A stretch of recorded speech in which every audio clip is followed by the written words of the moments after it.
হালকা কুয়াশা ভেদ করে গ্রামীণ রাস্তা দিয়ে দিয়ে ধীর গতিতে চলছে সারি সারি ৬টি গাড়ি। ট্রাকের মতো দেখতে সামনের জিপে ২টি মাইক। মাইকে মমতাজের গান বাজছে। রাজশাহী ১ আসনে জিতবে গো মাহিয়া মাহি। দিব্যস্থলী কাচারিপাড়া মোড়ে এসে গাড়ি থামল। মাহিয়া মাহি গাড়ি থেকে নামতেই নারী পুরুষ আর কিশোর কিশোরীরা দৌড়ে এসে মাহিকে ঘিরে ধরলেন। ভোটের মাঠে এভাবেই নিজের প্রচার চালাচ্ছেন ঢাকাই সিনেমার জনপ্রিয় চিত্রনায়িকা মাহিয়া মাহি।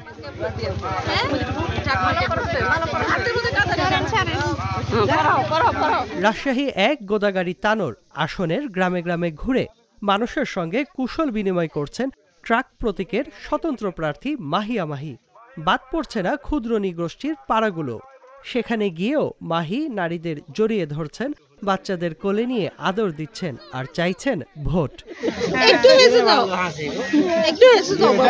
২২ ডিসেম্বর সকাল থেকে দুপুর পর্যন্ত সময়টা চলে গেছে শুধু তানোর উপজেলার কলমা ইউনিয়নের একটি গ্রামেই। তবে গ্রামের মাঝে মাঝে ঢুকে পড়েছে চাঁপাইনবাবগঞ্জের নাচল উপজেলার গ্রাম।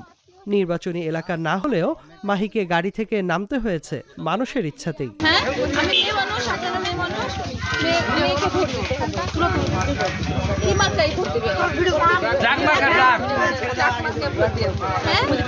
আসনটির টানা ৩ বারের এমপি ওমর ফারুক চৌধুরীকে নিয়ে নানা বিতর্ক আছে।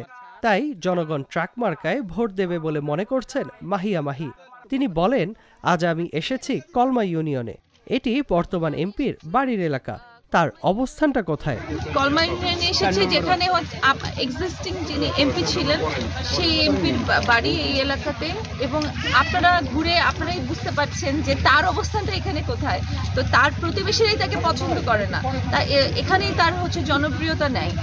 তাহলে বুঝতে পারবেন যে তার আসলে পুরো তানোরগোদার কি অবস্থা, কারণ আমাদের প্রতিবেশীরাই তো আমাদের আত্মীয়র মতন।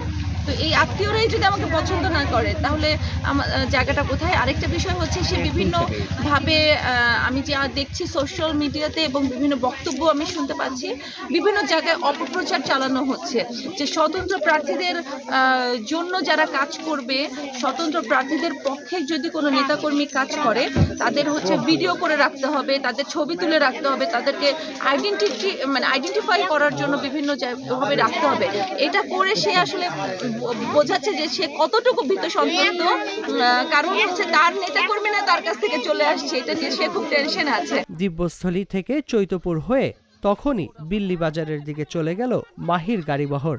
সামনের জিপটা থেকে মাইকে কেউ একজন স্লোগান তুলেছিলেন, মা বোনদের বলে যাই ট্রাক মার্কায় ভোট চাই, ভোট চাই ভোটারের, দোয়া চাই সকলের। সবাইকে বলেন যে মেয়ে মানুষ দাঁড়িয়েছে একটা, একে ট্রাক মার্কায় ভোট দিতে হবে। আপনাকে তো সবাইকে সবাই ভোট দেবে না, সবাই যাতে বলে যে মেয়ে মানুষের জন্য মেয়ে মানুষকে ভোট দিতে হবে। আর আমি চৌধুরীর বিপক্ষে দাঁড়িয়েছি। চৌধুরী কাউকে মানুষ মনে করে না, এইবার ওকে শাস্তি দিতে হবে। ঠিক আছে,